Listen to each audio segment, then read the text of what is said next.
Alhamdulillah, salatu wassalamu ala rasulillah wa ala alihi wa sahbihi wa mawala. Allahumma salli ala Sayyidina Muhammad ibn Abdillah. Jamaah subuh yang Allah muliakan, alhamdulillah kita bersyukur pada Allah Subhanahu wa taala bisa melaksanakan aktivitas salat subuh berjamaah yang penuh dengan hal-hal luar biasa. Mudah-mudahan aktivitas ini bisa kita jaga sampai akhir hayat kita. Dan ngaji kita pada kesempatan kali ini jamaah sekalian, saya ingin menjawab. Ini ada beberapa yang disampaikan ke saya sebagai request. Ada yang minta dijelaskan tentang bagaimana roh dalam kedudukan kita sebagai manusia, bagaimana juga kemudian kalau seseorang melakukan aktivitas yang kemudian tidak diinginkan tapi terpaksa harus dilakukan. Jadi saya ada beberapa yang menyampaikan kalau yang bahasan roh itu pernah dibahas dalam ketika dulu kita ngaji Ihya Ulumuddin, walaupun memang tuh kajian berat dan sebagainya, mungkin belum tersampaikan dengan baik. Nanti insya Allah satu waktu saya bahas ulang. Kalau sekarang jamaah sekalian, saya ingin mengajak kita untuk tema kita ini jadi ngaji fikih tentang kesalahan yang oleh Allah dimaafkan. Saya ngajak kita semua untuk ngaji dulu satu ayat dalam Al-Quran sebagai landasan dalil argumen yang digunakan para ulama dan kemudian juga menjadi rujukan secara fikih tentang pertanyaan tadi. Bagaimana kalau seorang melakukan perbuatan yang tidak dia inginkan tapi dia terpaksa melakukannya. Jadi kita tadabbur Quran surat Al-Baqarah ayat terakhir.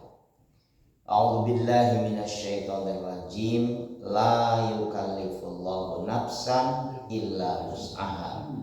Laha ma kasabat wa 'alaiha ma iktasabat. Rabbana la tu'akhidna in nasina aw akhtana. Rabbana wa la tahmil 'alaina isran kama hamaltahu 'alal ladzina min qablina. Rabbana wa la tuhammilna ma la taqata lana bih wa'fu 'anna waghfir lana warhamna anta maulana fansurna 'alal qaumil kafirin. Jemaah subuh yang Allah muliakan, ayat ini akrab sekali, biasa kita baca, bahkan mungkin seluruh jamaah Kausar hafal karena sering dijadikan dzikir, wirid, amalan sehari-hari oleh kita semua. Bahkan dianjurkan dalam hadis Nabi sallallahu alaihi wasallam, Nabi itu setiap malam sebelum tidur membaca 2 ayat terakhir surat Al-Baqarah, termasuk ayat ini. Dan ini penegasan sekaligus juga jadi rujukan kita untuk ngaji pada subuh ini. La yukallifullahu nafsan illa wus'aha. Allah tidak akan membebani, mentaklif seseorang illa wus'aha, kecuali pasti sesuai dengan kesanggupan orang tersebut. Kalau gunakan bahasa yang lebih lebih akademis itu, seseorang tidak akan diuji kecuali sesuai dengan kapasitas di mana orang itu memiliki. Jadi nggak mungkin. Artinya ketika kita mengalami sesuatu persoalan, menghadapi satu permasalahan yang terasa berat, maka itu adalah cara Allah memberitahu kita bahwa kita harus mengoptimalkan barangkali ikhtiar, mengoptimalkan kemampuan, karena pasti yang dihadapi itu kita punya kemampuan, kita punya kapasitas untuk menanganinya. laha makasabat wa 'alaiha maktasabat.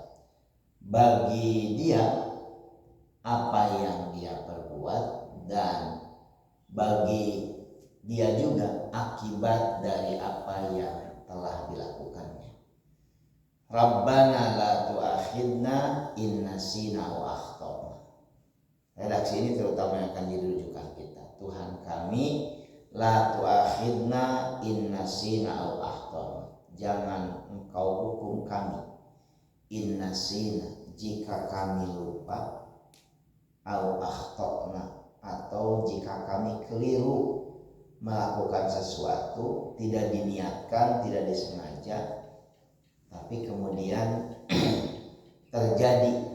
Jadi ada ketidaksengajaan, ada perbuatan yang tidak diniatkan dan kemudian berdampak keburukan.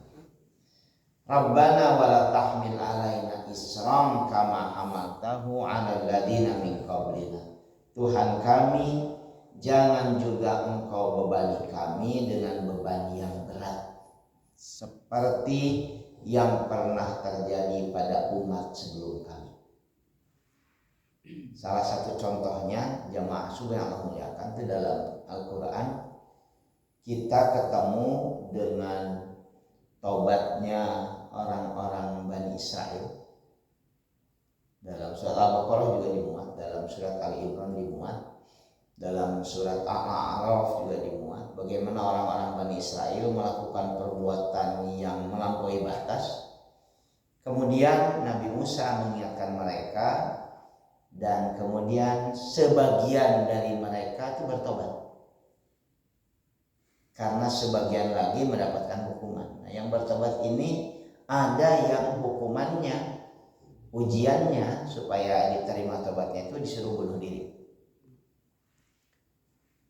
Umat Nabi Muhammad tidak mungkin ada di antara kita yang mendapatkan ujian harus bunuh diri. Ujiannya seperti ayat ini menegaskan, jangan seberat umat sebelum kami. Isram kama hamaltahu 'alal ladina min qablina. Terlalu berat, tidak mungkin dipikul. Jadi artinya pasti keistimewaan umat Muhammad itu, sayangnya Allah sama Nabi sallallahu alaihi wasallam, sayangnya kepada kita umat Nabi sallallahu alaihi wasallam, kita tidak akan diberikan ujian seperti umat masa lalu yang demikian berat. Sampai tidak bisa mereka tanggung. Jadi para nabi masa lalu itu sampai dengan, terutama ya sampai dengan nabi-nabi seperti tadi Nabi Musa dan lain sebagainya, itu bahkan yang terjadi adalah kalau mereka melakukan dosa besar, membunuh misalkan, melakukan kezaliman, maka biasanya kemudian Allah menyuruh para nabi yang ada saat itu yang menyampaikan risalah untuk meninggalkan mereka, dan kemudian mereka dihabiskan seluruh kehidupan mereka, seluruh generasi. Bapak-bapak misalkan pernah membaca tentang hukuman bangsa Sadum dan Gomora, bagaimana mereka kemudian habis sirna dari mulai anak bayi yang masih merah sampai dengan tua renta yang tidak berdaya, habis. Tinggal jejak-jejak arkeologisnya. Umatnya Nabi Hud, umatnya Nabi Saleh, sampai hari ini jejak-jejak arkeologisnya terlihat, habis. Kalau umat Nabi Muhammad, kita termasuk insya Allah tidak akan mengalami hal yang demikian.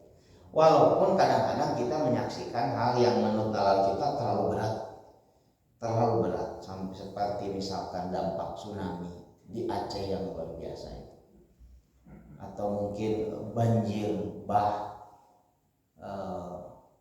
seperti terjadi sekarang kemarin terjadi di Bali dan sebagainya, di beberapa tempat. Kadang-kadang luar biasa itu dampaknya.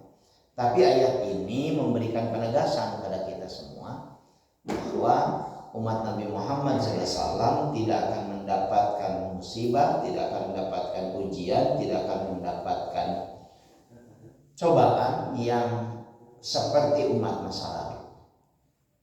Kemudian di doa terakhirnya, Rabbana wala tuhammilna ma la taqata lana bih. Jangan engkau bebani beban berat yang kami tidak sanggup memikulnya. Ma la taqata lana bih. Karena itu ujung ayat ini kemudian ditutup dengan permohonan wa'fu anna, maafkan kehilapan kami, waghfir lana, ampuni dosa-dosa kami, warhamna, kasihi kami walaupun kami banyak melakukan keburukan, anta maulana, karena engkau pelindung kami, fansurna alal qaumil kafirin, dan bantu kami wahai Tuhan semesta alam dari keburukan orang-orang yang kafir. Kafir di sini maknanya, Bapak-bapak yang Allah muliakan, dua. Makna yang pertama adalah orang yang tidak memeluk Islam, tidak meyakini Islam seperti kita, sehingga dia disebut kafir, orang yang ingkar. Kafir kedua adalah orang yang memeluk Islam tapi menolak untuk kemudian mengaplikasikan Islam itu dalam kehidupan kesehariannya. Engkau Islam tetapi zina, engkau Islam tapi mabok, engkau Islam tapi judi, engkau Islam tapi korup dan lain sebagainya. Masuk kategori kafir di sini.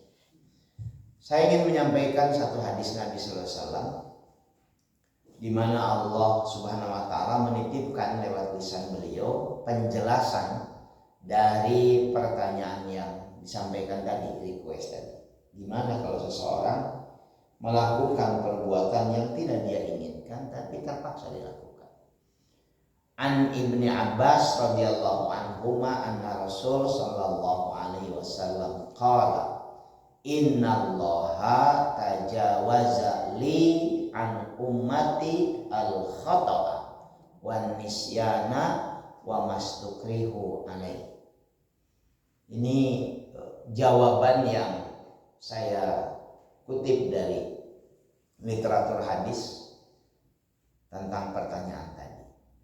Jadi dari sahabat Ibnu Abbas, beliau menyatakan bahwa Rasulullah SAW menyampaikan, innallaha, sesungguhnya Allah, tajawaza li, memaafkan kepadaku, an ummati, dari yang dilakukan umatku, al khoto'a, kesalahan yang tidak disengaja, wan nisyana, kesalahan karena lupa, wa mastukrihu alaihi, dan kesalahan karena dipaksa melakukan. Tidak. Ini jadi kabar gembira bagi yang belum tahu. Bagi yang sudah tahu, ini afirmasi, penegasan.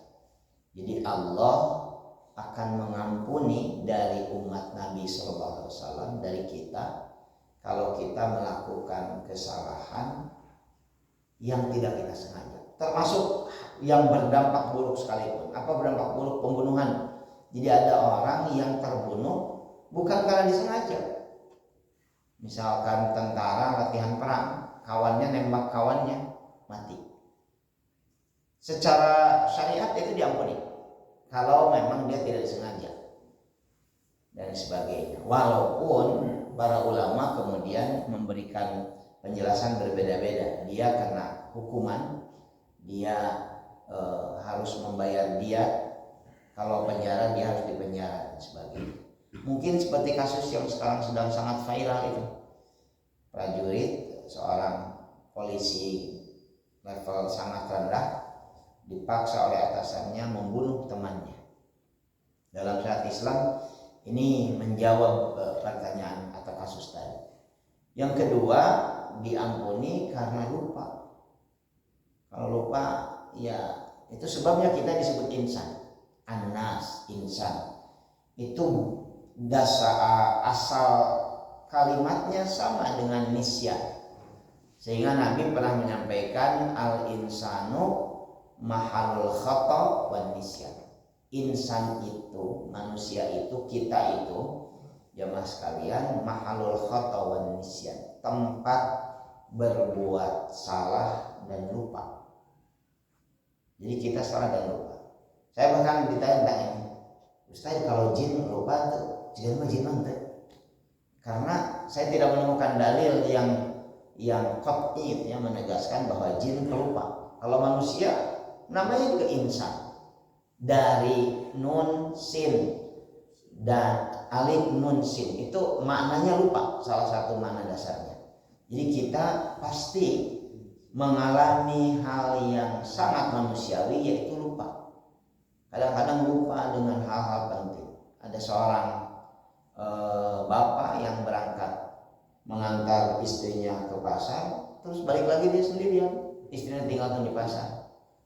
Duka lupa dihajar, duka memang teka hajar.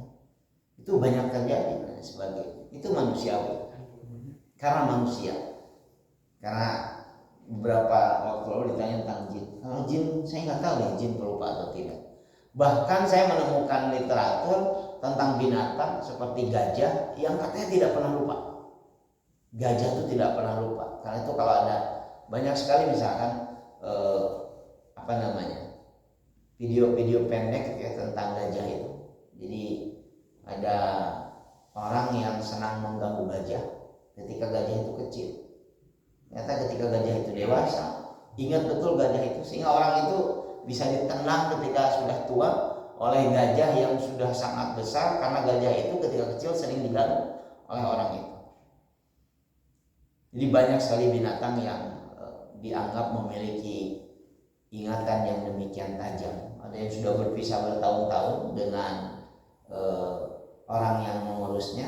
Satu waktu kemudian ketemu video-video seperti itu. Ada harimau, ada banyak binatang lain dan sebagainya.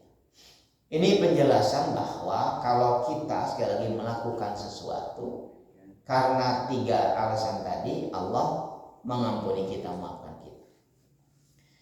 Kemudian dalam ayat yang lain, dalam Quran surat Al-Ahzab ayat ke-5, Allah menegaskan, ini potongan ayatnya, walaisa 'alaikum junahun fima akhta'tum bihi walakin ma ta'ammadat qulubukum wa kana Allahu ghafurur rahim. Tidak menjadi dosa bagi kalian fima akhta'tum bihi, jika kalian lupa tentang sesuatu. Salat itu kan wajib, salat 5 waktu.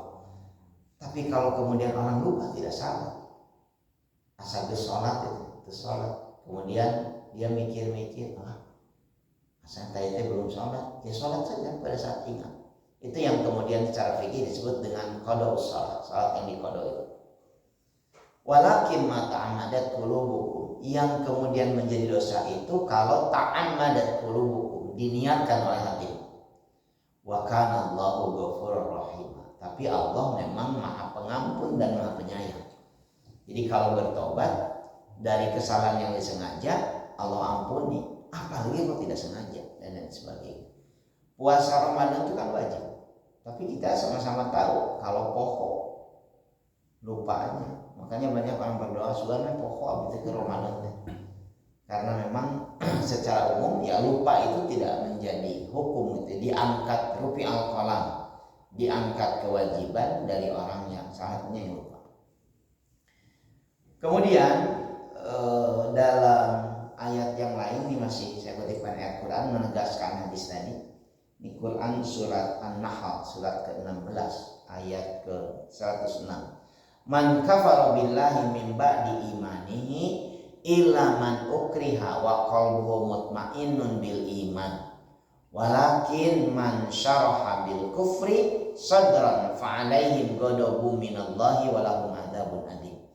Ini kisah yang jadi rujukan dalam banyak sekali kitab fikih, juga dalam kitab tauhid, tentang bagaimana seseorang terpaksa kafir, bahkan mengucapkan kekafiran, mengikrarkan kekafiran. Tapi kondisi yang membuat dia melakukan itu karena keterpaksaan yang mengancam keselamatan. Jadi dakwah Nabi di awal di Makkah itu, jamaah subuh yang Allah muliakan, menarik bagi kalangan marginal, para budak, gitu ya, orang-orang miskin, orang-orang teraniaya. Karena Nabi mengajarkan kesetaraan dan kemudian melarang menyembah seseorang, menyembah yang lain kecuali menyembah pada Allah semata. Ada satu keluarga, yang keluarga ini keluarga hamba sahaya. Nama keluarga ini keluarga Yasir. Istrinya Sumayyah, anaknya Ammar. Ini terkenal sekali. Jadi saya lupa nama majikannya. Tapi nanti ada Umayyah, majikannya Bilal, ada Abu Jahal terlibat, ada juga Abu Sufyan terlibat. Si majikannya mengetahui bahwa keluarga hamba sahaya yang dia miliki itu beriman pada Nabi SAW. Sementara dia membenci dakwah Nabi SAW. Karena itu ketika tahu diinterogasi si Yasir, istrinya dan anaknya ini, diinterogasi dan kemudian mengakui bahwa mereka beriman pada Nabi. Kemudian si majikannya meminta Yasir sekeluarga untuk di hadapannya menyatakan bahwa sekarang kamu bilang di hadapanku, kamu kafir pada Muhammad. Yasir menolak karena dia sudah kadung menyatakan iman, sudah masuk dalam hatinya. Kemudian Sumayyah istrinya juga menolak. Ammar karena masih muda saat itu tidak ditanya, tapi kemudian si majikan itu mengikat sekeluarga itu di tengah tarik mentari dan kemudian memukuli mereka habis-habisan. Bahkan Sumayyah istrinya Yasir, ibunya Ammar itu kemudian dalam satu riwayat itu pakai tumbak, Pak, ditakut-takuti pakai tumbak ke dadanya. Kemudian ditanya lagi sekali lagi, kamu bilang kepadaku bahwa kamu kafir kepada Muhammad atau kubunuh kamu? Sumayyah kemudian menyatakan yang kurang lebih begini jawabannya. Sumayyah yang telah disucikan hatinya dengan iman tidak akan mau mengotori lisannya dengan kalimat kekafiran. Mendengar ucapan itu, si tuannya marah, majikannya marah, ditusuk jantungnya, dadanya nembus ke jantung, mati. Yasir yang melihat di sampingnya istrinya diperlakukan demikian luar biasa marah. Tapi Yasir juga mendapatkan perlakuan yang sama, dibunuh karena dia tidak mau menyatakan kafir. Anaknya yang bernama Ammar ketakutan luar biasa, sehingga kemudian ketika anaknya ditanya lagi, kamu sekarang mau ngikutin bapak ibu kamu mati sia-sia atau mau menyatakan kekafiran? Ammar kemudian menyatakan kekafiran. Kafartu bi Muhammad, aku ingkar pada Muhammad. Setelah itu kemudian dia dilepaskan dan segera dia lari menuju Nabi SAW menyampaikan penyesalan sekaligus informasi yang demikian menakutkan, yang Nabi nggak bisa berbuat apa-apa. Turun ayat ini, man kafara billahi min ba'di imani, Allah akan murka kepada seseorang yang kafir kepada Allah min ba'di imani, setelah dia menyatakan iman. Illa man ukriha, kecuali karena dipaksa. Dia tidak bisa menolak karena posisinya sebagai hamba sahaya, bukan orang merdeka, dan kemungkinan akan madarat besar kematian. Wa qalbuhu mutmainnun bil iman, tapi hatinya kokoh, itminan, mutmainah dengan keimanan. Dia tidak menjadi berdosa. Bahkan di dalam ayat yang lain mengucapkan lisannya kekafiran. Walakin man syaraha bil kufri sadra, tetapi yang mengundang murka Allah kalau orang membuka dadanya, melapangkan dadanya untuk kafir, fa'alaihim ghadabun minallah, maka dia mendapatkan kemarahan Allah, kemurkaan Allah, walahum adzabun alim, dan dia mendapatkan dan mereka mendapatkan adab yang demikian menakutkan. Jadi lewat peristiwa Ammar bin Yasir ini Nabi sampai menyebutkan awwalu syahidah fil Islam. Syuhada pertama dalam Islam itu adalah Sumayyah, istrinya Yasir. Maka terkenal Ammar bin Yasir jadi sahabat yang luar biasa, sangat dekat, jadi cerdas luar biasa dan lain sebagainya. Tentang lupa saya kutipkan lagi hadis di mana Nabi mengutip ayat untuk menegaskan bahwa Bapak-bapak yang Allah muliakan, kalau bisa jangan memberi sanksi berlebihan kepada seseorang yang lupa sehingga dia melakukan kesalahan. Misalkan itu ya, jika seseorang meninggalkan salat karena lupa, dia nggak dosa sampai dia ingat. Nah ketika ingat maka dia harus lakukan salat. Tadi yang disebutkan secara fikih istilahnya qada salat, salat yang diqada. Kita biasa salat subuh dan kemudian karena satu dan lain hal kita bangunnya terlambat, tapi karena biasa salat subuh pada waktu subuh, jadi kita terlambat, kita merasa saja subuh, nggak sholat subuh. Tiba-tiba jam setengah 6 kita baru ingat, saya belum sholat subuh, ya udah sholat saja. Itulah kurang lebih. Nah ketika dia lupa itu tidak dosa, tinggal dia sholat. Gimana kalau ingatnya duhur? Ya sudah, sholatnya pada waktu duhur. Sholat yang dia lupakan itu sholat saja pada saat duhur. Kalau 2 waktu sholat ya 2 waktu sholat, cara fikih kan begitu. Nabi menyampaikan, idza raqada ahadukum 'anis salati aw ghafala anha falyusalliha idza dzakaraha fa innallaha yaqulu aqimis salata lidzikri. Jika seseorang di antara kalian tertidur dari waktu salat atau lupa, maka dia harus mengerjakannya idza dzakaraha, ketika dia ingat. Mun teu ingetkeun ini sudah nya teu naon. Karena Allah, kata Nabi SAW menyampaikan, aqimis sholata lidzikri, dirikan sholat untuk ingat kepada-Ku. Jadi kita nih sholat karena ingat kepada Allah, lidzikri, untuk berzikir kepada Allah. Itu surat Toha ayat ke-14.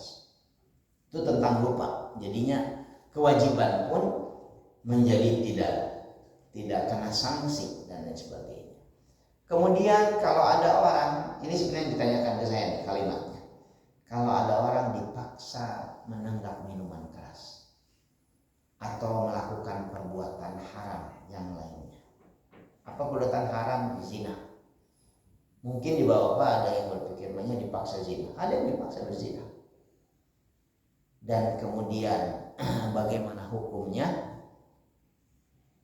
Saya kutipkan ayat ini surat An-Nur surat ke-24. Ini potongan ayat terakhirnya, ayat 33 panjang ayatnya. La tukrihu fatayatikum 'alal bighai in aradna tahassuna litabtagu 'aradal hayatid dunya wa may yukrihu fa innallaha min ba'di ikrahihinna ghafurur rahim. Ini penjelasan tentang 2 hamba sahaya perempuan yang dimiliki oleh Abdullah bin Ubay bin Salul, seorang tokoh di Madinah yang terkenal sebagai tokoh munafik. Abdullah bin Ubay bin Salul, karena dia tokoh, dia punya banyak hamba sahaya. Ada 2 hamba sahaya perempuan yang cantik, dan kemudian dia menjadikan hamba sahayanya itu sebagai sarana mendapatkan keuntungan, dieksploitasi secara seksual, disuruh jadi pelacur. Padahal hamba sahayanya menangis setiap melakukan itu, tapi karena tidak punya pilihan, dipaksa, maka kemudian dilakukan. Ayat ini menegaskan la tukrihu fatayatikum. Jadi ketika sampai kepada Nabi kisah itu, ayat ini jadi jawabannya. Jangan kamu paksa fatayatikum, perempuan yang kamu miliki itu, alal bighai, untuk melacurkan dirinya, in aradna tahassuna litabtagu 'aradal hayatid dunya, padahal mereka menginginkan kesucian pada diri mereka, tapi kamu menginginkan 'aradal hayatid dunya, untuk menjadi keuntungan dunia. Wa may yukrih fa innallaha min ba'di ikrahihinna ghafurur rahim. Maka siapapun yang dipaksa melakukan perbuatan yang tidak diinginkan tapi tidak berdaya, fa innallaha min ba'di ikrahihinna ghafurur rahim. Maka setelah dia melakukan perbuatan itu, Allah memberikan ampunan dan menyayangi dia. Ini menjawab pertanyaan langsung yang disampaikan. Jadi kalau melakukan sesuatu karena tidak bisa tidak, terpaksa dilakukan, mungkin karena takut kerjaannya habis, hilang, dipecat, mungkin karena mengancam fisiknya dan lain sebagainya, sehingga dia terpaksa melakukan. Para ulama berbeda pendapat. Gimana kalau minum minuman keras? Gimana kalau berzina tadi kan? Pendapat yang pertama menyebutkan boleh, karena dia dipaksa. Jadi dia boleh minum minuman keras. Saya ada kasus begini. Ini yang nanya juga ibu-ibu, tapi berkait dengan bapak-bapak. Pak Ustadz, saya kadang diminta oleh suami menemani bertemu dengan kolega-kolega suami.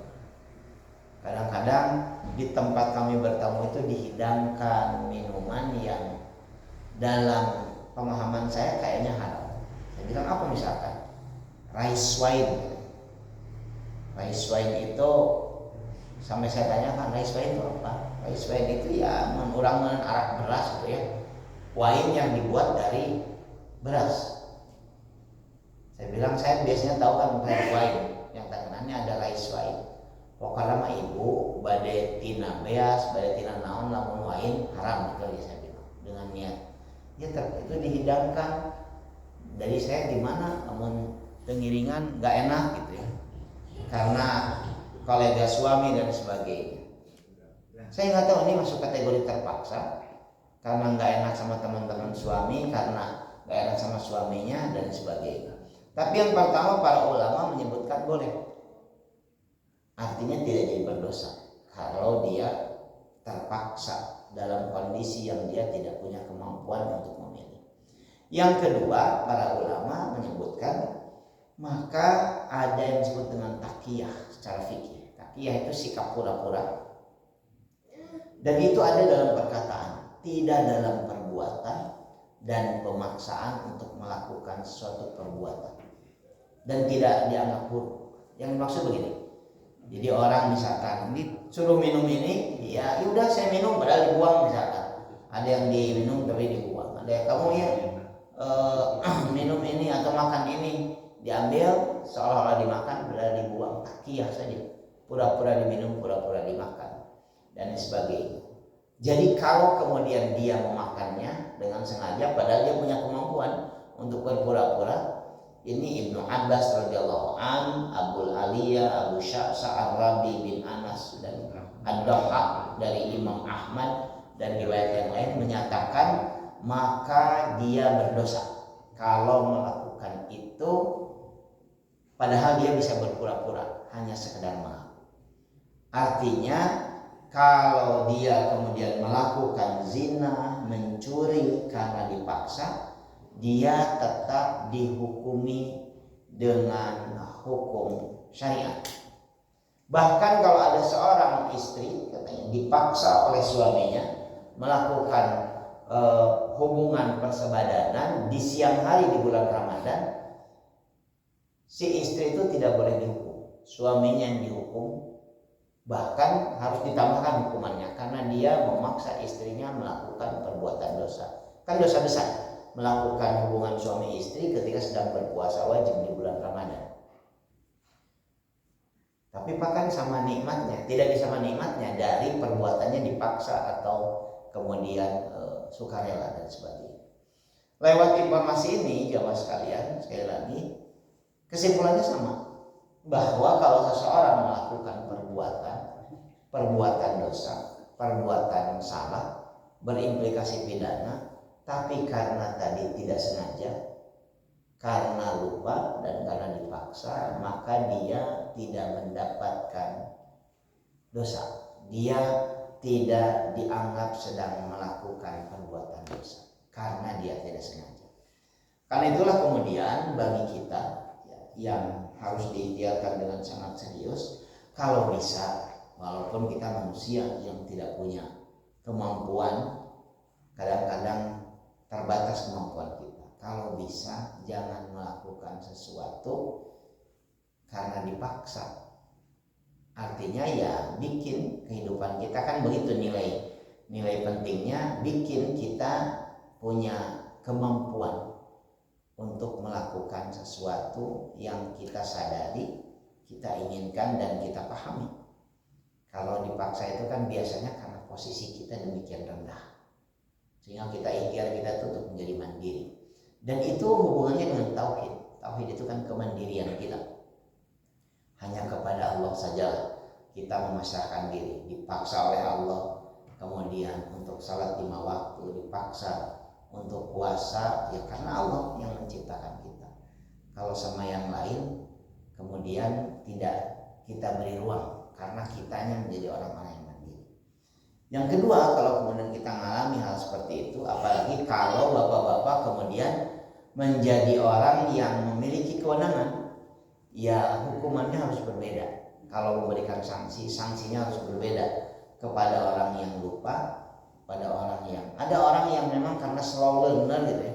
Saya punya santri Pak, kalau dia dibiarkan sendirian, hampir yang dia lakukan itu salah.